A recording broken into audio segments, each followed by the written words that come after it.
Settling into a comfortable seated position.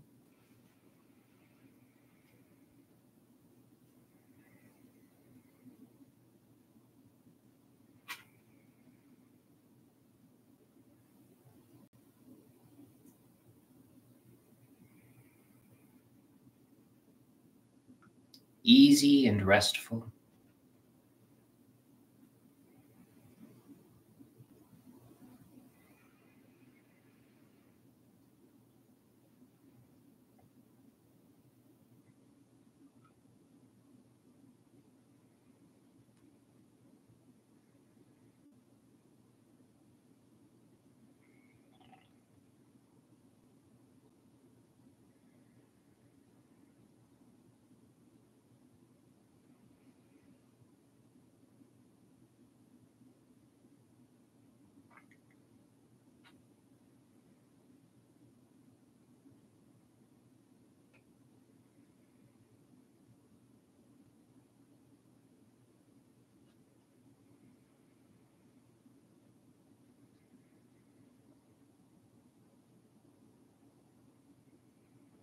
Notice the relationship between the mind, the body, your emotional structure. In the way that you may find it easier to soften your left shoulder more than your right. In the same way, you might find it easier to calm your emotions or to quiet your mind, or to relax around your breath or your lower body. Our habit is to jump straight to the most difficult thing and try to work on that. And that's usually the worst way to practice.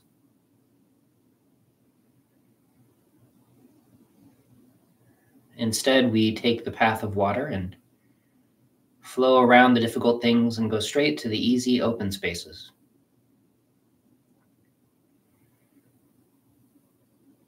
What space within your body-mind is the easiest to slow down and relax and make let go? It'll be different for everyone, possibly every day. So again, you have to learn to listen.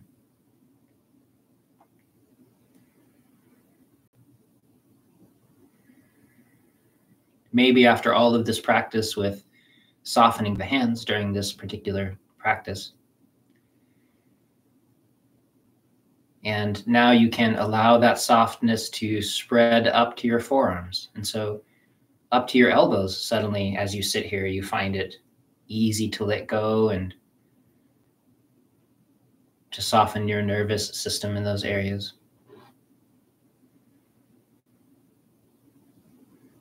And then similarly, from there, maybe you notice, oh, now it's a bit easier to soften my upper arm, this whole area of the bicep, the tricep, all the way up to your shoulder.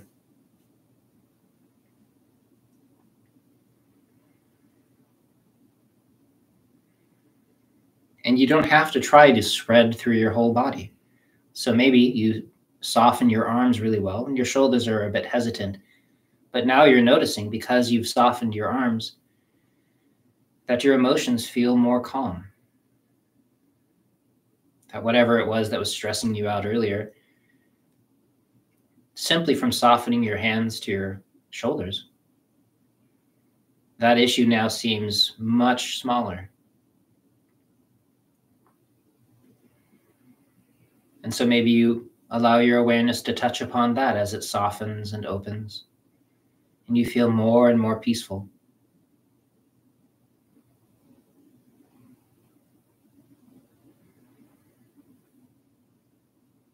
And then perhaps you notice that your mind is less obsessive than it was earlier. It's slowing down.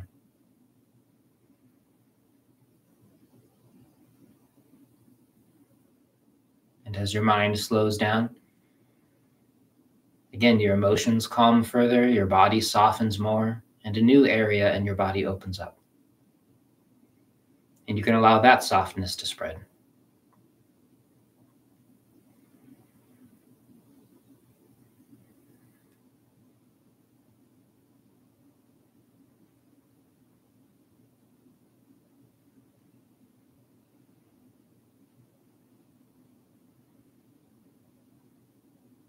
And with practice, you won't have to try to find these easy spaces. Your relaxed intent naturally moves to soften and then to find something else that's soft and allow that to spread. Because like water, that's the nature of this aspect of our awareness. Softening and healing, spreading through the system.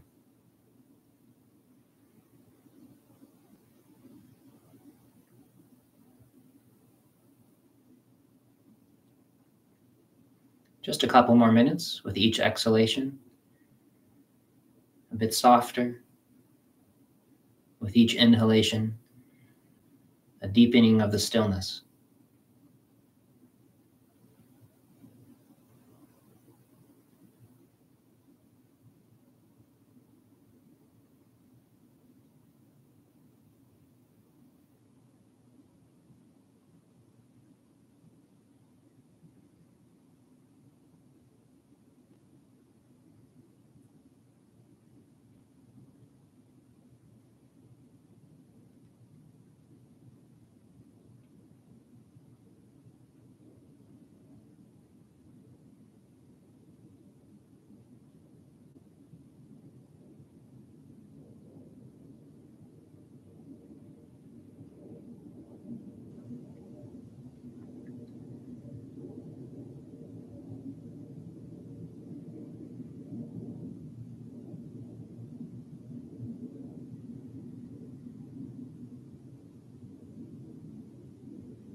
Following the path of least resistance.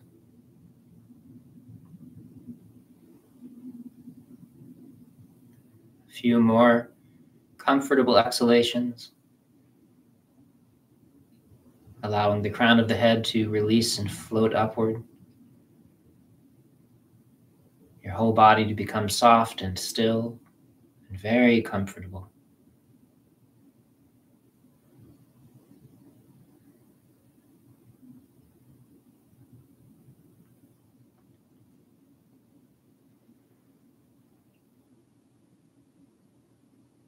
And as usual, when you feel ready, bringing life and warmth to your palms.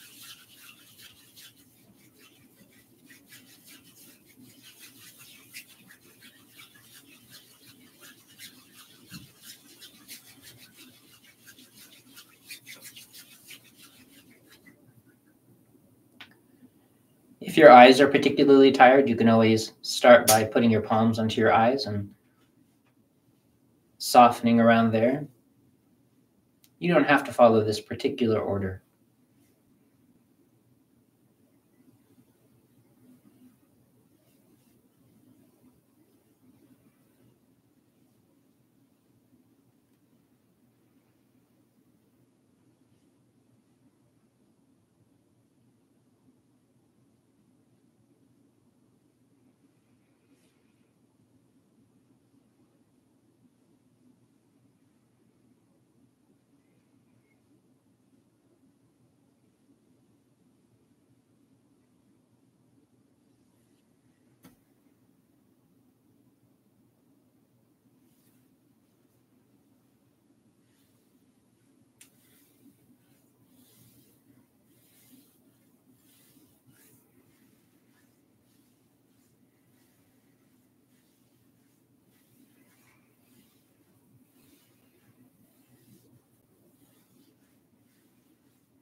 softening, easing the back of your head.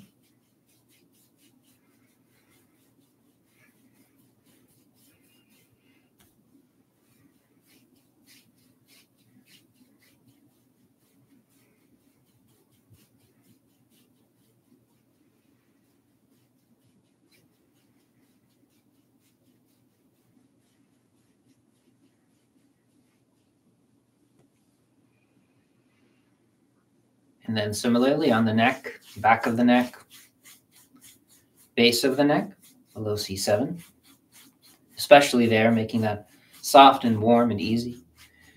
This time of year, at least where I live and in the northern hemisphere, it's now warm enough for the most part so that people tend to wear less clothing. But often it can still be chilly with cold winds arising and surprise rains and things like that. And so we tend to be more exposed to cold weather in some ways than even in the wintertime when people are wiser about protecting themselves. And so if that's you, if you've been exposed to the cold and the wind, even by accident, maybe take extra time here to soften and warm, to generate movement beneath the skin until that sense of warmth radiates back out. However, as this period transitions into late spring and summer, again, at least where we're living, there will be less of a need to develop that sense of warmth inside the body. And so it will be easier to have that feeling of a glow coming from the body. And so rather than emphasizing that quality, you can emphasize more gentle movement, because this time of year we tend to grip and hold and there's more stagnation. And so generating movement of the right kind is more of what we're aiming for, which doesn't mean that you scrub harder. You still want to be gentle and to release that layer of the fascia that we're aiming for. But you do want to emphasize with your intent more of a quality of release and flow and movement as this time progresses, because our bodies change throughout the year and we want to learn how to work with that. Right? Right. Makes sense. And of course, also, let me welcome the people who are joining us, who are new and just learning about this particular set.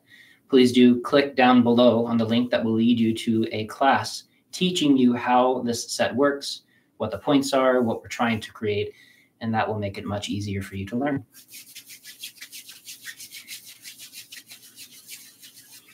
And for those of you who have been learning this set and want to develop a more complete knowledge about it, it really is worth learning not just the channels that we've been working on, but the names of the points that we've been working on and where they are. So don't let your knowledge be halfway if you're actually trying to learn this set, because I think it will be very helpful. And to that point, Chris says, please mention some of your favorite distal points for upper back and throat as you see fit. Okay, I will do it.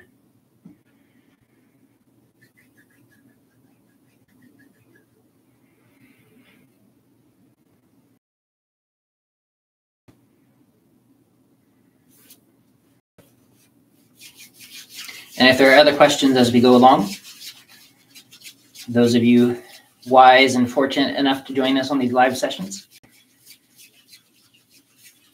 feel free to put the questions in the comment section and I will check them out as Mel sees fit in her infinite wisdom and judgment.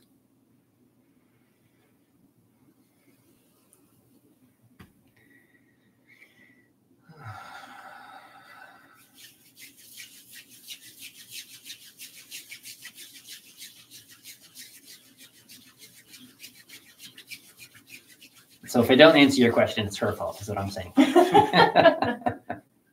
Thank you. That is what I learned from my religious upbringing. It's always her fault. Oh my gosh.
And as you see fit, Steph wanted to know the best points for vagus nerve stimulation.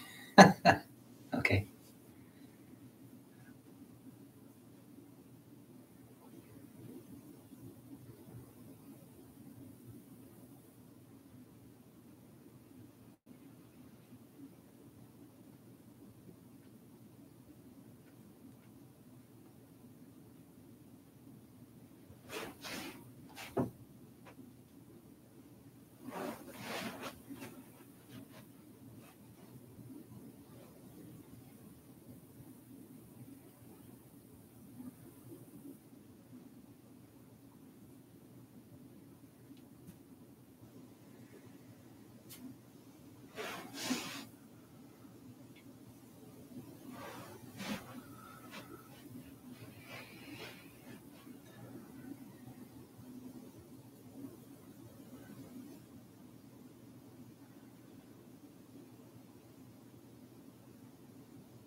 delicious barley tea. Mm-hmm. The last of it.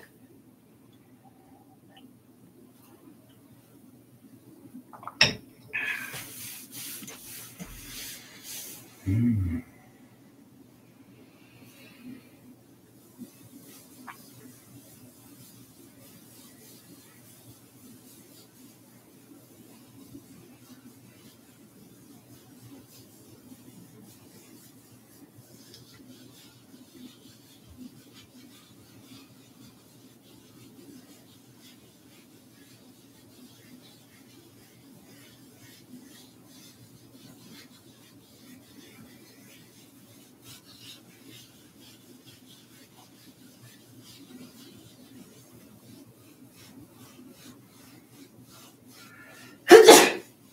Bye, sweet. Bye, sweet.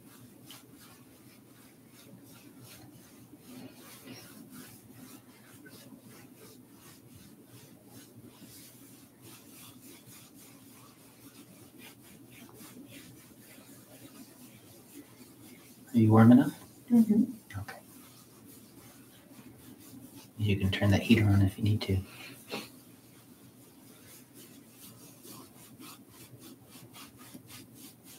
This form always makes me feel super warm. All my tissues like start to radiate heat. Yeah, same.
A reminder to be present and quiet.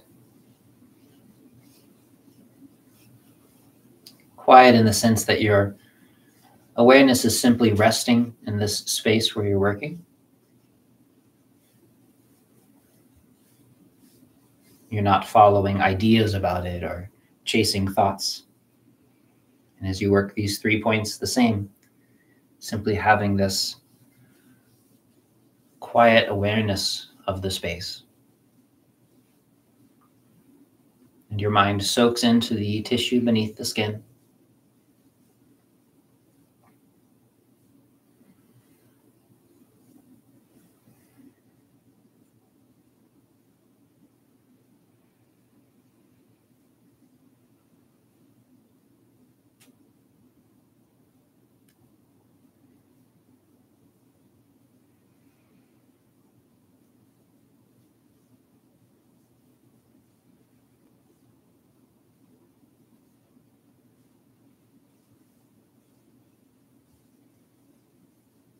Pay attention to what kind of stimulation feels best for you at this point today. Specifically, which help you release that fascial layer or draw your awareness in more completely.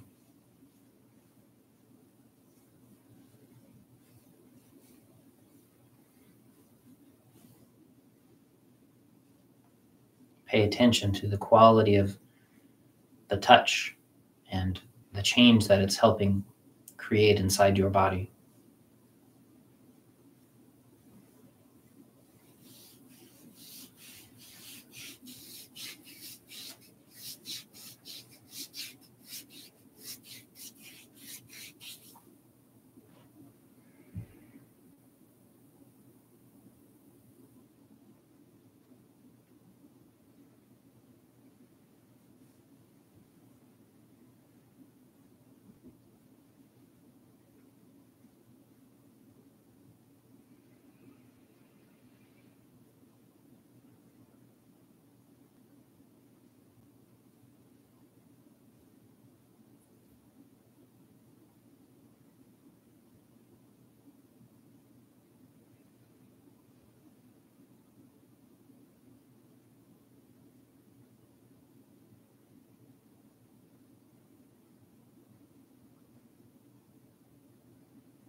filling and warming these areas with your touch and your awareness and that quality of unconditional friendliness.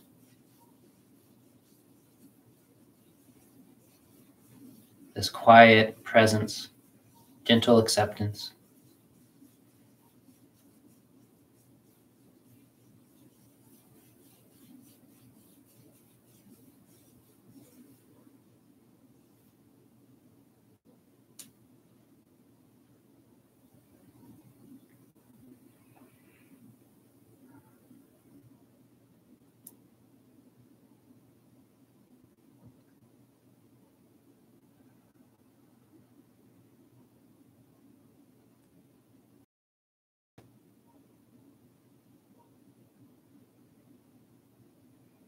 Continually softening your hands and your forearms, but especially your hands. Remember that we're on day 88. 88? Oh my goodness. And that means that you've hopefully made a little bit more progress in this form as you've progressed your way through the sequence. And you're able to feel a little more easily into your body. You're able to soften a little more easily. And your hands are becoming more and more relaxed. That way you can use that softness in your hands to communicate to the rest of your body. Part of what this form does is it turns your hands into these soft therapeutic tools so that you can communicate to your tissues the ability to soften, like we practiced in the beginning.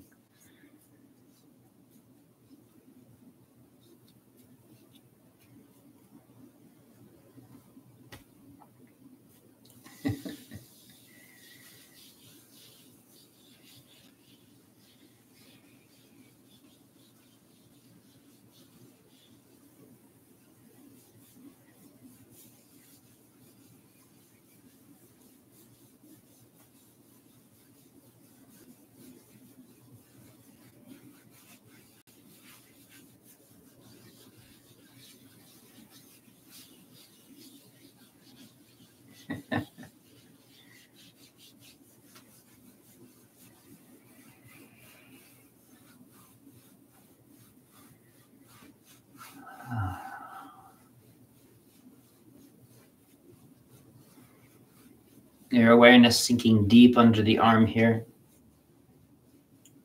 These wrapped layers of fascial tissue. Especially if this is an area of tension and discomfort, then spend some extra time there. Or the top of the shoulder. This whole circle around the shoulder seems to be of particular difficulty for people.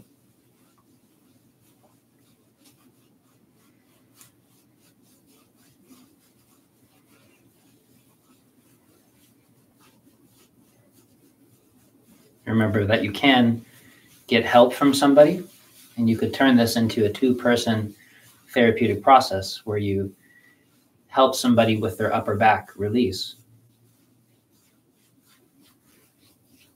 And then they can help you.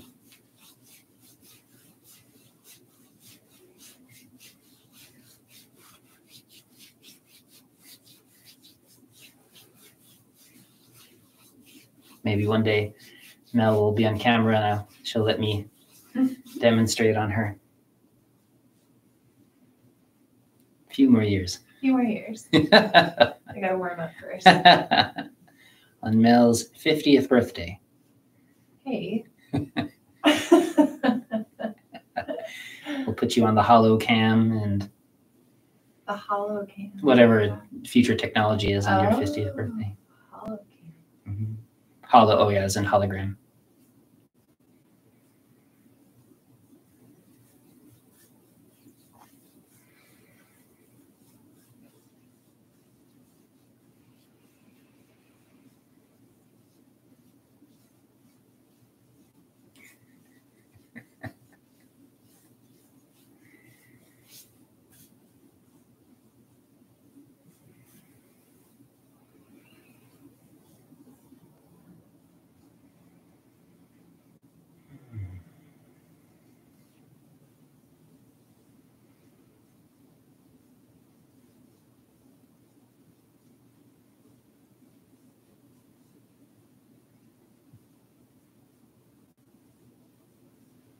So 3 points, large intestine 10, 9, 10, and 11. If there's one in particular where the bunching and tension seems to arise in your forearm, then you can spend time there. Everyone's body is shaped and works a little bit differently.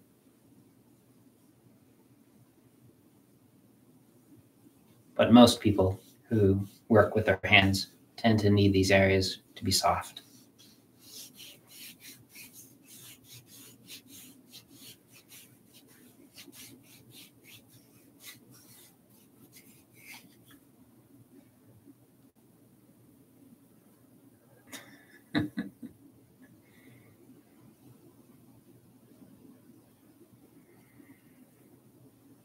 Softening the inner and outer gate. Your awareness soaking in. This is another one of these spaces where there's wrapped layers of fascia and tissue, connective tissue. And as your awareness fills and spreads through the point, you might find sensation arising through the whole area. You just pay attention, feeling the inside of your body.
as you see fit. Excuse me. We have a question from Chris. Why is it up the yang and down the yin? Oh, I assume for those watching the arm movements. I think Chris is asking because usually when we think of it, the channels move in this direction, and on the inside, but the channels move in another direction. And so, oh, excuse me, I'm going kind of backwards. So asking why the channels flow in this direction? Because it's like asking why the blood is pumping in a certain direction. I'm not quite sure what the question is. Well, I wonder if the question is because there's what you're describing, which is just the way that these channels flow, I guess. And then there's also like a particular approach that we take to these movements, given that direction of flow. And so maybe that's part of the question. I'm not sure. Like what ZhiCheng talks about when we're opening on the right and closing to the left. Why do we do that? Like, in what ways does that harmonize with each other? I'm just appreciating what you're saying. Oh, okay. Yeah, I'm not really sure if that's good. Chris, let me know if I got that wrong. Some of it in this case, because part of what we're doing is circulating the fluids. It's not just about the chi flow in the channels. And so there's this movement capable in the body where we soften down. Eventually, if you're doing this standing up, for instance, this wave of movement travels all the way down to your feet. Like that. But I'm not sure, like for instance, you could talk about why does the heart tend to be slightly biased to the left as far as, it's in the center, but it pumps this direction. And because? So yeah, I'm not quite sure what the question is, but we're just following the flow of the movement. This is a particular shape that's useful. It might be a little more awkward to come around the outside, maybe, but also this is the direction of the flow of the channels, the yin channels. That makes sense. And the yang channels. Okay. Yeah. ZhiCheng talks about what we do as opening and closing circles. And so it makes sense that we would have to go up some direction and down another as a way of completing that circle and then waiting. And so it's a good question. And it's a good question. I'm just not quite certain of what its question is about. Yeah, he says yes, and any info is good. I didn't realize the channels flowed that way. Yeah. So lung 1, lung 2, lung 3, 4, 5, all the way down to the tip, pericardium channel, heart channel. And so part of it is that we're moving in that direction, but it also has to do with other things. I hope that is not too unsatisfactory. There isn't really a good reason other than we're just following the anatomy.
And then moving down, softening open, solar plexus, the digestion, the breath,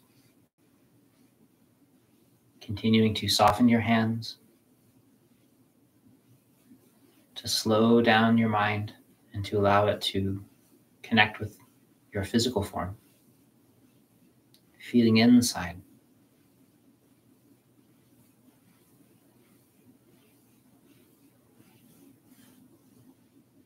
Maybe later, or whenever you think it's appropriate, it might be worth mentioning as well that following that, like the effects of moving in those two directions in terms of tonifying and dispersing.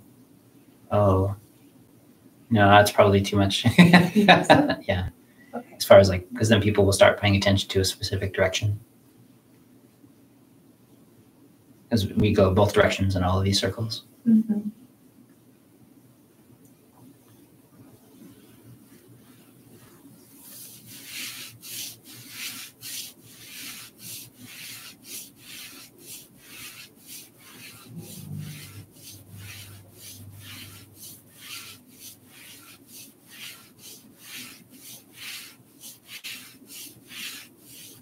I do think that's useful information. I just don't want people to feel overloaded with now examining, all of the various directions that we go and, which one goes first and all that stuff. In general, as viewed from the outside, counterclockwise movements tend to disperse, clockwise movements tend to nourish. And we usually start with counterclockwise from the outside, as viewed like from the perspective of the practitioner. That's what Mel is mentioning.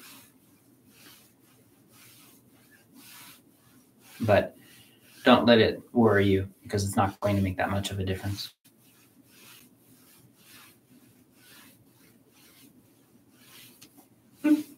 Chris says, I'm curious now. That was useful information.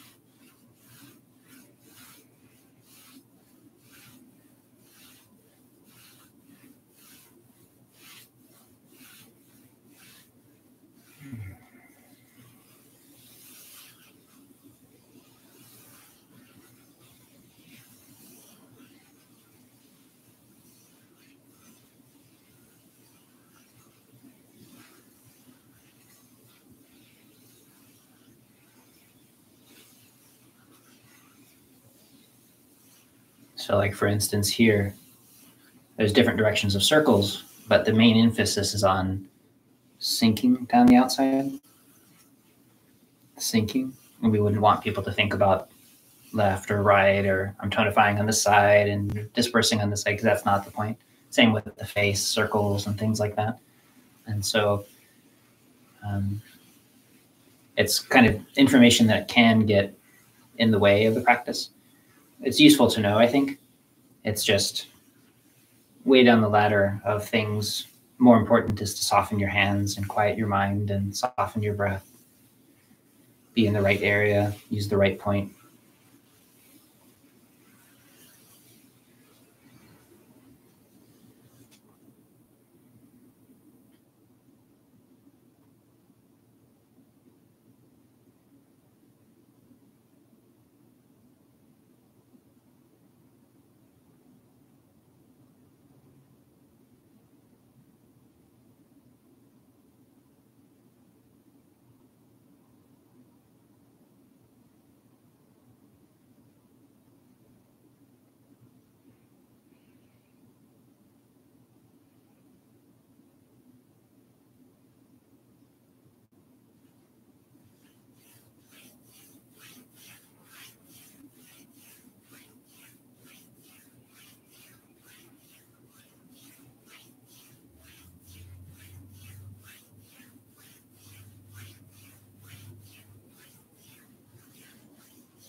As you soften your belly, you can notice how it makes room for the breath Makes it easier to breathe.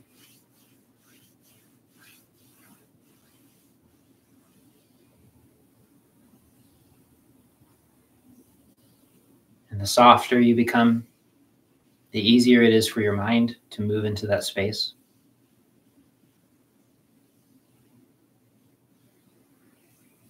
Feeling your mind fill out those spaces. Like that sponge soaking up water.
Creating warmth and movement.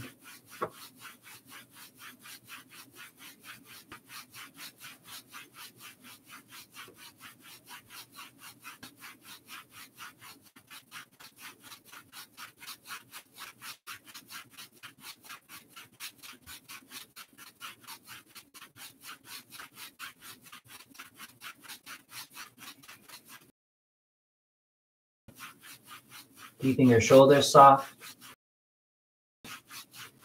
And when you're finished, again, you can allow your hands to rest on your lower back.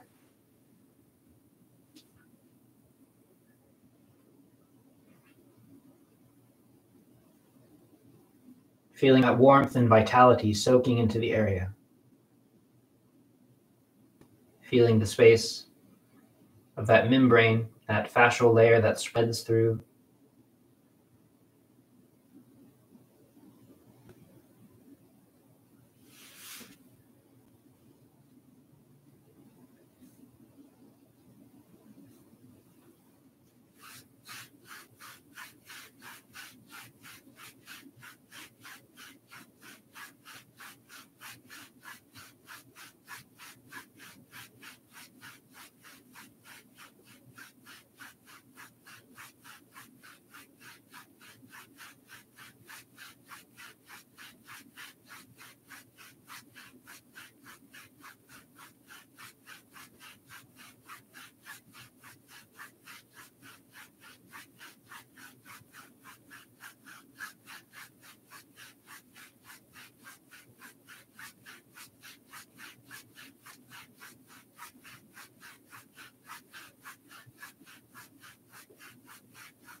You're softening that space just above the knee on the outside,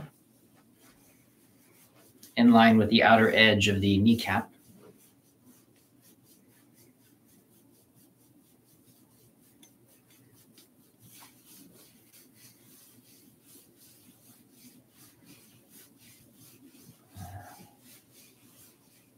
A useful point for helping with breast pain, breast distension.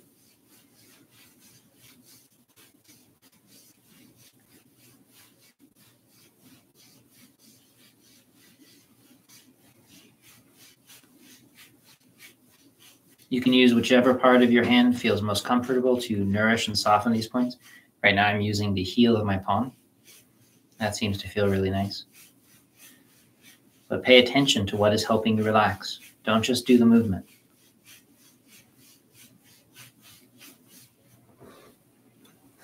When I'm giving treatments in the clinic, I'm constantly taking the pulse and checking in to see if what I'm doing is working. And you have to do that with yourself.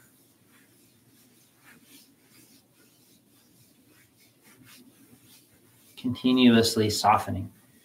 Continuously coming back and coming back, letting go. Letting go of the breath, if you're holding it. Softening and letting go of distractions as they arise.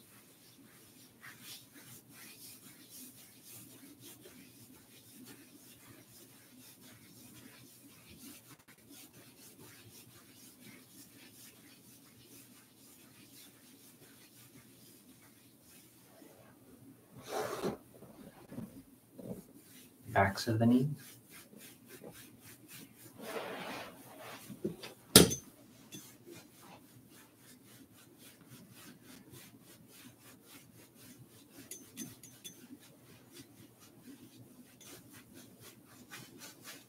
You can either work that local point, the space in the back of the knee between those tendons with your fingers and circle in that point, or you can go across the point and across those two tendons beneath there, helping them to soften. That's another method. I like to use that one, and it helps me to continuously soften those tendons in the back of the knee, or at least soften the connections that lead to those tendons. Since you don't actually want to soften your tendons, that would not be great.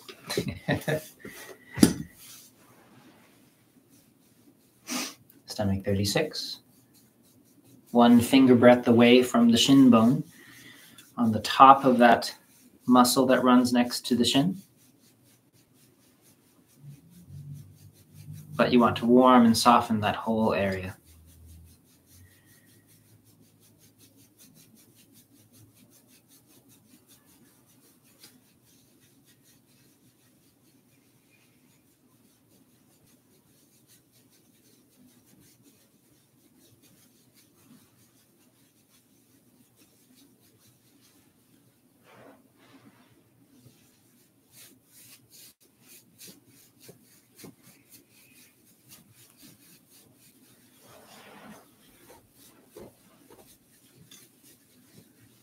Gallbladder 34, spleen 9 with your thumbs if you'd like.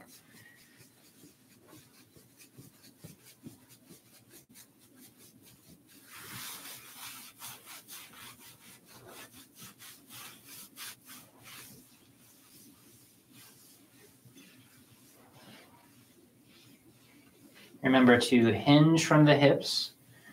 Don't collapse your lower back, or more commonly your upper back and your neck. Don't tighten your shoulders. Don't hold your breath for stability. Instead, stay soft, hinging, be flexible. You can either hinge with each movement if that's comfortable, or you can simply stay in this slightly hinged position and circle your knees. Or you could sit upright and put your feet on something, bring your knees up closer to you. Whatever it is that works for you. People will do this sitting on the floor or lying in bed with their knees up toward their chest. Sitting in a chair like this is the most common, but you want to be able to keep all of this soft as best you can. But I know that's easier said than done. You just want to make sure that you're aware of the possibility.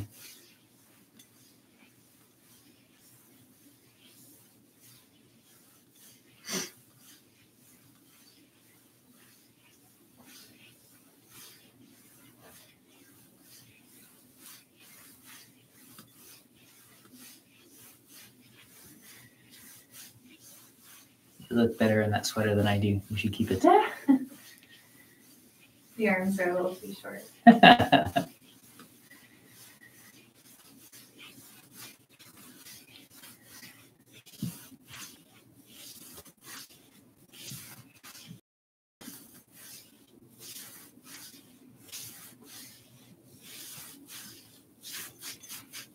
You and Sherfu have that extra long wingspan.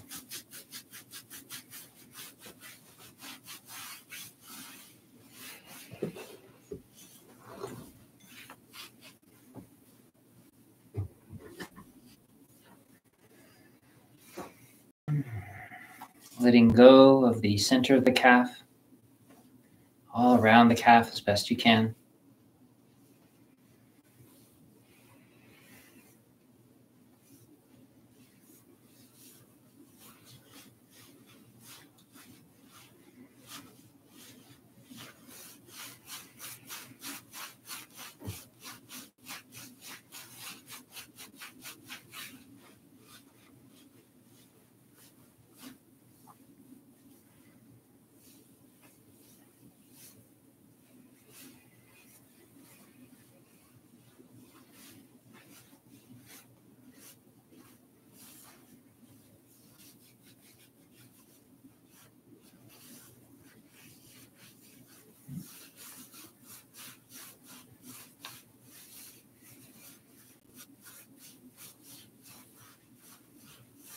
Continually releasing your jaw, your neck, your shoulders, your hands.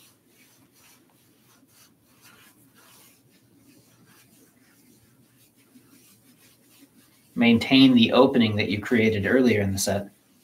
Bring it with you. Don't leave it behind.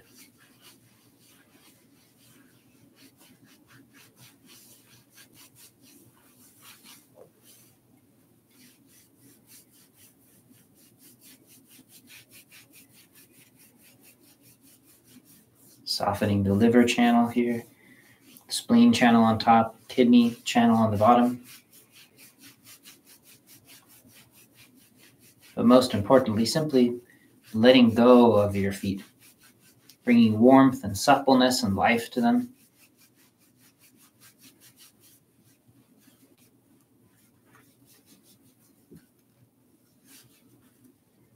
We want to start learning how to make them soft and supple the way we are making our hands.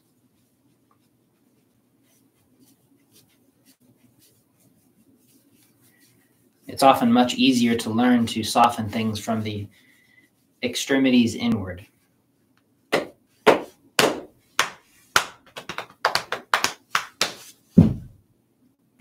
Amen.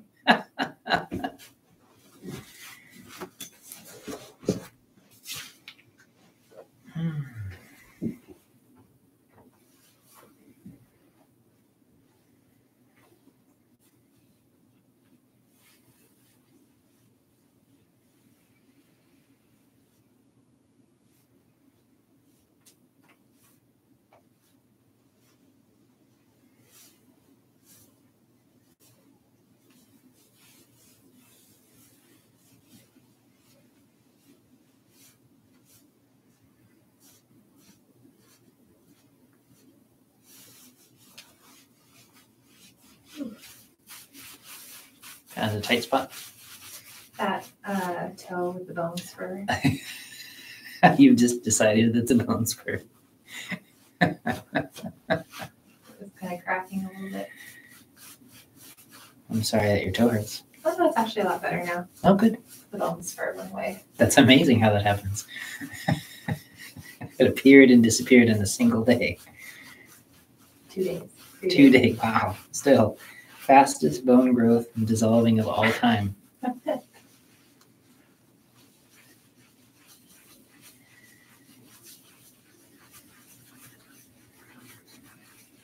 I'm glad it feels better.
Getting comfy on the ground, folding from the hips, staying soft and long through the neck, lengthening your spine. From your tailbone, you lengthen around, all the way to the top of your head. If you can feel that at some point you start to shrink and close your spine, then you've gone too far. Similarly with your hips, knees, and feet, you're softening and lengthening along the bottom all the way outward to your heels and your toes, lengthening outward. The second you start to feel yourself tightening and closing, you've gone too far. And that includes that stretching sensation. So if you feel a stretch, what that is your body pulling back. So you've gone too far. Just be gentle and warm. That's why I start in these relatively small circles. If you can only go as far as your knees while flexing from your hips, that's perfectly okay. The point is not to go far. The point is to lengthen and soften.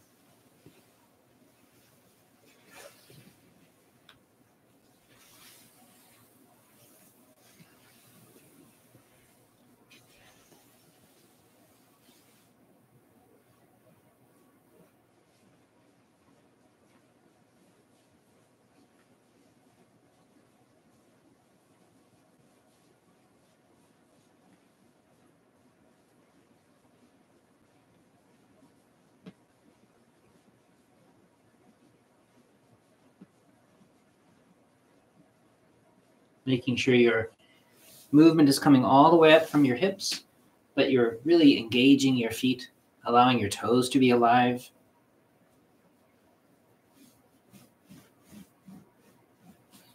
And then same thing as before, keeping that sense of length through your spine as though your top of your head is following your hands upward, your shoulders sink, lengthening your spine around.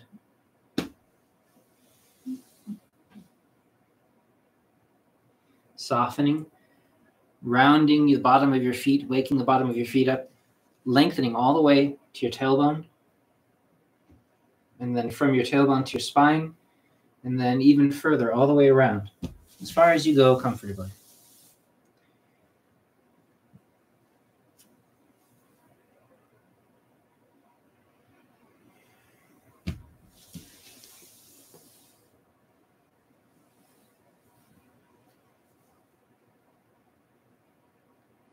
Again, even if you just put your hands on your knees, that's fine. As long as you are continuing to lengthen and soften, then you're getting the benefit. Every day your body will feel different. So you follow the openness, you follow that through quality. Don't copy what you think it's supposed to look like.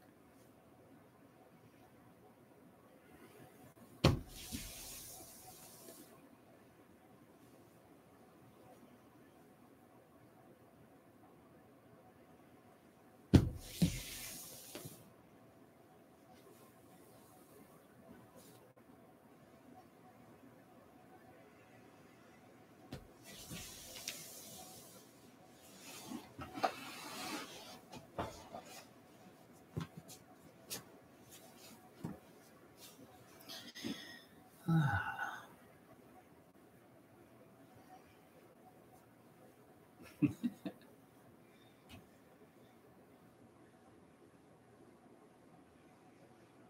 sorry I let it get so cold in here. Oh, no, you're fine. Mel is basking in front of the heater like a lizard on a rock.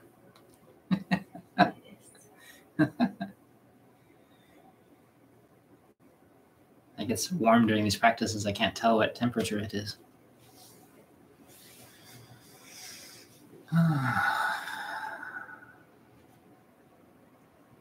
Remember to keep your throat and jaw soft as we do these tongue movements. And gather the saliva, and as you swallow it, you can use that to help guide the movement down toward your belly.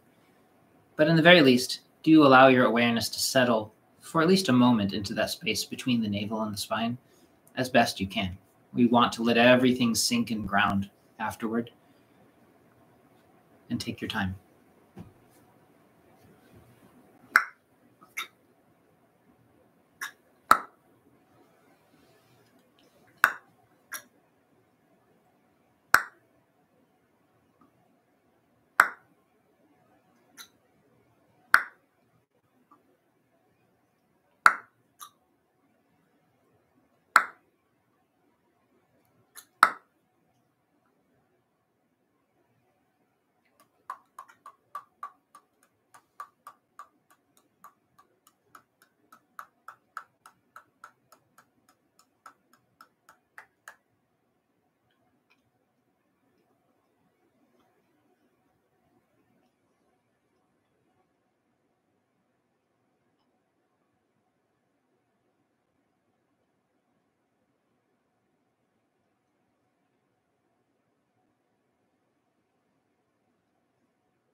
If you'd like to spend a couple of minutes or more lying flat, you're certainly welcome to do so, letting go of your body.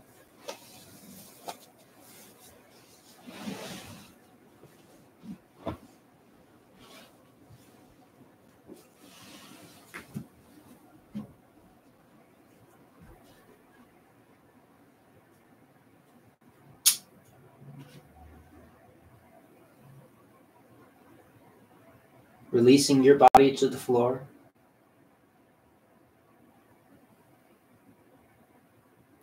And like all of our practices, you would want to continue with this until your body lets go to whatever extent you feel like it will be capable of.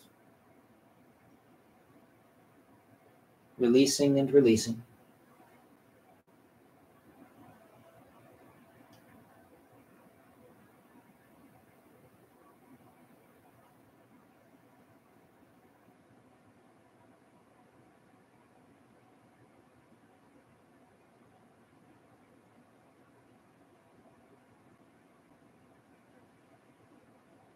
Letting your awareness spread out through your whole body.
At some point when you feel ready,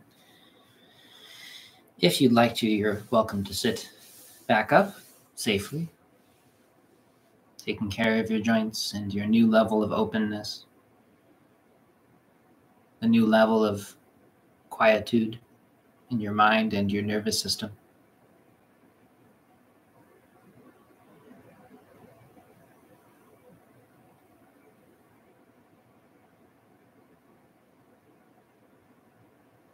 Letting your awareness spread out into the space around you.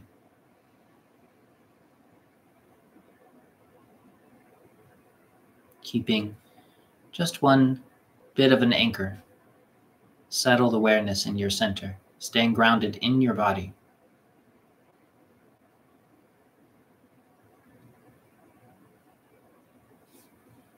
Thank you very much. Nice to have everyone join us. We have a few questions.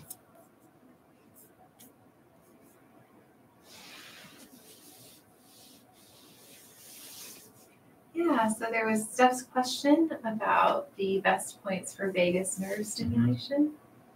And then there was also Chris's question about your favorite distal points for upper back and throat. Right.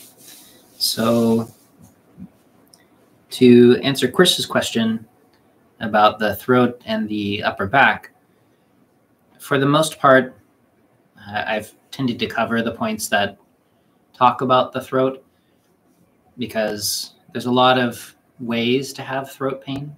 Local tension, for instance, in the musculature here, because people are constantly gripping their jaw and tightening and holding all of this stuff. And the best way to release that is through this local stimulation and softening, opening and releasing, and moving down the channels that are associated with the jaw, like the stomach channel and such. That helps to relieve that. There's throat pain like a sore throat, which we've had people talk about since we've been here. And for instance, the lung 10 point here on the thumb is really wonderful for that. But there's also throat pain due to that plum stone chi, it's called, when people are very stressed and emotional and their throat closes up because of that tight emotion. And that's another kind of throat pain that people have. And the worst is when all of them come together at once. But for that plum pit style throat closing, it's important to process the emotionality. And so all of the points usually that deal with liver chi constraint, but really any emotional expression that's being gripped in the body, the way to release that is through quieting the mind, no longer feeding that emotional cycle, softening your whole body as best you can so that chi flow is able to start to pass through. Because remember, emotions in Chinese medicine is just the weather system of chi in the body. It's just movement and non-movement of energy through the body. And so by making space for that movement again, then the emotions are able to process themselves. And then as they process themselves, to not grip the thought or the emotion, to not push it away, to not try to force it out, none of that stuff, especially with something like anger, because anger by itself is very destructive when it's released explosively. So it has to come out in little gentle, easing spaces, or to be expressed. That same energy can be expressed through kindness, friendliness, generosity, those qualities. And so those are some of the main ways that the throat tends to be in pain. Could also be a postural thing. People that sit like this and close their throat too often, or maybe they sit like this and it strains their throat. Mm-hmm. And so posture then, and simple seating or standing posture would be a correction for that. And so I hope that's helpful for the throat. For the upper back, again, posture is a really big thing. Emotional tension will cause tightness in this area because the body expresses emotion. And if you imagine, for instance, the dog or the cat that gets really upset and that whole area starts to tighten up, humans do something similar. And so again, exact same process. We have to heal and process that emotionality in order for our body to release some of that. But we can also just use good posture and good methods as a way to ease that space open. And as far as points, really, because it's the bladder channel that runs up alongside the spine, you could use any of the bladder line that we've talked about to help ease and open that. And so it's best just to spend time working it with the massage to help soften that whole line, and with good posture and quiet mind to help ease the tendency to hold that area. And would you want to comment more on that, or should I answer Steph's question? Okay. Steph was just clarifying that the vagus nerve, the question about the vagus nerve stimulation is shared, I guess, with Chris as well. And she says the whole practice is vagus nerve stimulation for me. That's exactly right. Yeah, and that's the best answer, Steph. So Steph gets the final word on that, because it's the same thing that when people often are talking about vagus nerve stimulation, what they're talking about is calming and settling things that lower blood pressure. And people will do all kinds of tricks. Like Mel and I were talking about how when we're doing the ear, we're massaging the ear, by tugging and pulling down on the ear, that tends to stimulate the vagus nerve in a particular way. When we work across here on the throat like this, and we're doing these things around the throat, that tends to stimulate the vagus nerve. When we put warmth on the eyes, that tends to stimulate the vagus nerve, as does the ear compressions. There's a lot of those things, pressure in here. And these things are known to create an effect, usually short lasting, that causes the vagus nerve to be stimulated, blood pressure drops, all these specific things. By swallowing and following that sensation down, from the Western perspective, the sensation that is being generated from the swallowing and this sinking chi quality, that sensation is the vagus nerve. And so we talk about it that way. But I think usually that's the Western way of phrasing soothing delivery chi. It's because usually that's what people are looking for when they're talking about the vagus nerve. They're trying to calm down. And so from the Chinese medicine perspective, we use more elaborate and more sophisticated language. And everything that we talk about is along that line. So just by emphasizing learning to soften your mind and soften your hands, for instance, that's usually the effect that people are looking for. And Chris asks, is there any part of the throat we can safely needle? Yes, and I'm not going to answer that on here. No acupuncture talk in this class. Yeah. But you will take that offline with you. Yeah, but it's something we've talked about anyway. Safely is a very general term. Safe for who? There's a lot of really good points on the neck and throat. I would be curious about that too. My throat is so tense all the time. Like every once in a while, like when I'm at the dentist's office or something and they're leaning me back in the chair, it's on occasion like this space will open up in the throat that I didn't know was like possible. And then it's just like, oh my God, this is how you breathe. I've been like asphyxiating myself my whole life. That's true. Because it's so tight all the time.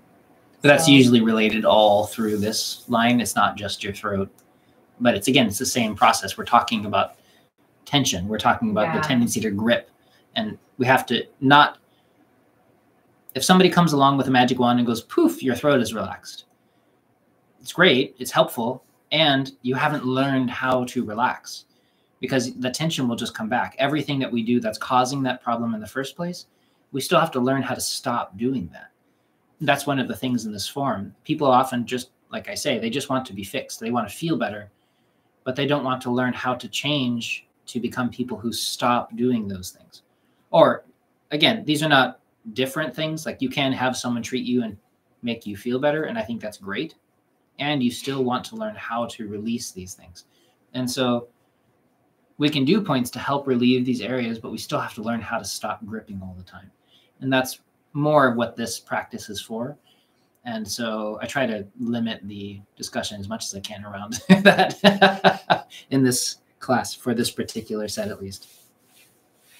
But I do fully recommend that people find acupuncturists and find different kinds of therapists who will help them with that process, because there's no reason to have to do it on your own. There's these wonderful methods out there, and I highly recommend them. It's the same thing with finding a professional therapist to talk to. when you're having a deep emotional difficulty, you don't have to work through everything on your own. Sometimes you can get help from someone who can help you process and help you talk through and understand what's going on. And that can be majorly helpful. It's still not learning how to process these things on your own or become aware of your own mental emotional state necessarily, but there's nothing wrong with getting help. Everyone should get help. It's the same thing, you know, with learning to cook. I can get someone to teach me how to cook. And so I highly recommend seeking out professionals and getting as much help as possible whenever you can. There is no honor in doing it alone. That's ridiculous. None of us do it alone. And so whenever I talk about saying something like, you still have to learn to do it on your own, I don't mean to say that you should avoid getting help. I mean to say that you should do both. I hope that's a clarification. Yeah, okay. I think that's all for the questions. Okay. Thank you, everybody. Enjoy your